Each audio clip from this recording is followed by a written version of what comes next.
ushiyo markaba dhammaan hel kugu idhe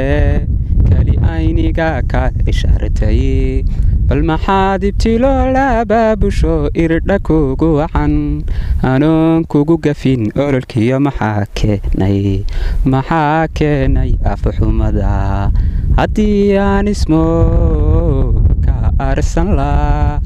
ayahaa dambiyo rajaneegaya eed waxaad gashana ubadkan dhallaan ku ilaabayaa caqli iyo dulqaad ilaahii dhashan kugu arxamaa ha u jeediyo siduu urkaygu rabo alla waa ogye adamigu marnaba ma abbaari karo qofba aragtidii haddii loo akhriyo waayaan daree aqoon gabni iyo kaskaago irman ayaade kuwanbatee haddii aan ismo ka arsan laa ayahaa dambiyo rajaneegayaa eed waxaad gashana ubadkan dhallaan ku ilaabayaa raganimo ilaah ani ii dhashan kugu arxamaa caqli iyo dulqaad ilaahii dhashan kugu arxamaa